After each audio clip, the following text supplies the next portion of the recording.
we are at DNA summary page, which is the first choice under your DNA tab.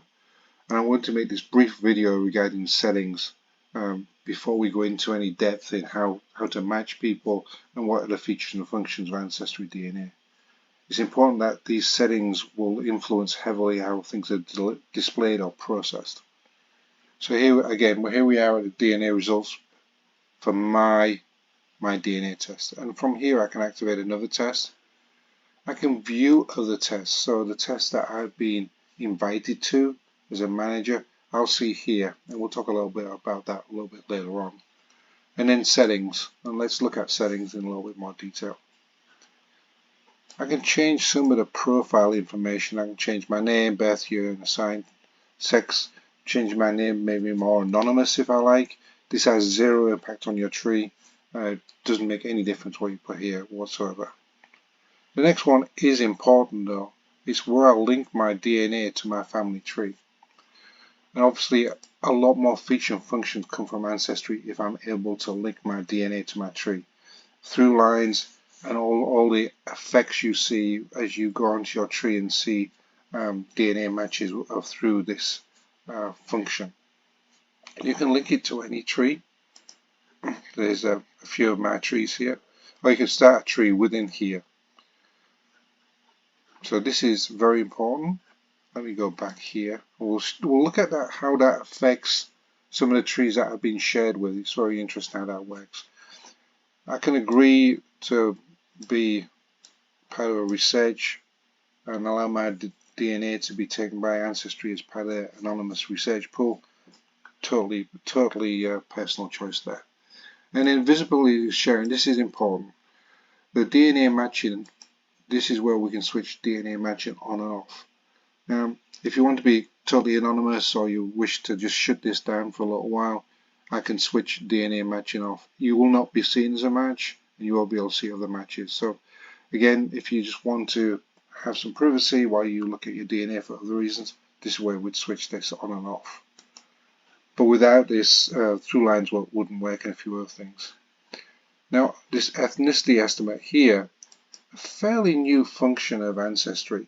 If I go into a shared match, will show how much ethnicity estimates we have in common. So if I have 50% from UK and somebody else has 48, it'll show that we have ethnicity in common. Now here I can just switch it to the displaying the ones we do have in common, or I can show all the different ethnicity I have, even if it's not in common.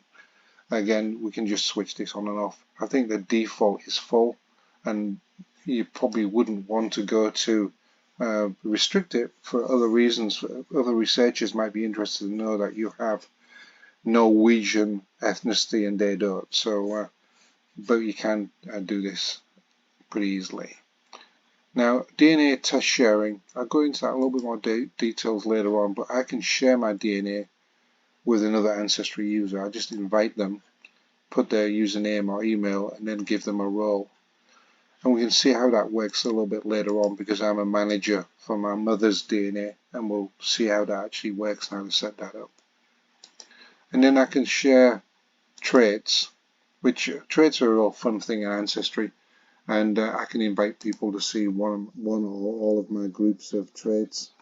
And currently I've just got a couple of people. It's fun. It doesn't affect your tree in any way, and it really has little impact on your DNA. This obviously is something that Ancestry keeps changing. And then down here at the bottom we have download or delete. Delete is exactly what it says. If you wish to delete your DNA completely from Ancestry, this is what you do. I don't believe there's any going back from that. So once you've deleted it, it's just simply not available anymore. I don't know whether you can reactivate a test. That would be something that we should probably need to contact Ancestry if you deleted it in error. But the important one here is download your DNA data. Ancestry does not allow anyone to upload DNA data, but there's a number of sites that allow you to upload DNA data for free. And so I would download my DNA data from Ancestry using this area. I won't do it right now. And then I can upload it to another site. Now one of the sites I use is MyHeritage, and as you can see, I can upload my DNA data here for free. and that maybe allows me to see some matches in my heritage that I don't have in Ancestry. Now, while this has a lot of features to it, just be very careful and make sure that you're comfortable with the sites you're uploading your DNA to. There are an awful lot of sites out there that will allow you to do that, so don't go crazy on this. 1 or 2 sites outside of Ancestry will be, I think, more than appropriate. So let's go back to the DNA settings. So these are the main settings. Let me go back to my results summary. And what I'm going to do now is I'm going to switch over to this test, my mum's test, and I'm going to show you how I set my mother up, who's not a computer user, in Ancestry. So let's go over to her test right now. Okay, we quickly switched over to my mum's DNA site, and this is my mum's actual Ancestry. As you can see, my mum's name's here and on the DNA. So my mum, who's not computer literate, she doesn't use a computer, and as we all know, you need an email Ancestry to set up the DNA results. So we made up an email for my mum, and if your relatives have their own, then that's fine too, but have a separate email and then we can log on. So this is my mum's Ancestry site. It's not where I'm looking at her DNA from my site, it's her site. We'll look at the settings. But there is a different button, there's a button missing here. If you go back to mine there, you can see view another test. That's not there on my mom's, right? So she's not being invited to any other DNA tests, which is not surprising. So let's go and look at settings. Now, I've just made a couple of those anonymous. So the one I'm really interested in is where she's linked to, this one here at the top. Let's go back to here. And if I look at linked here, she doesn't have a tree in her Ancestry site, so there's nothing to link to. It's completely unlinked, so anything here. But when I go back, it's telling me it's linked to my tree. This is Beaumont Bousfield Dinsdale family. This is my tree, and she's linked to private, which is not visible to her. And then we can see the DNA test sharing here is basically here I am as a manager. Let's go back to the settings real quick, and then back to her results summary. So it's important to remember that once I've set my mum up with an email, activated results, and invited me as a manager, I don't need to log on as her anymore, or I don't need her to log on anymore to make me as manager. Now we're actually done with her site. So now I'm going to click back over to my DNA, and we can have a quick look at what's going on there now.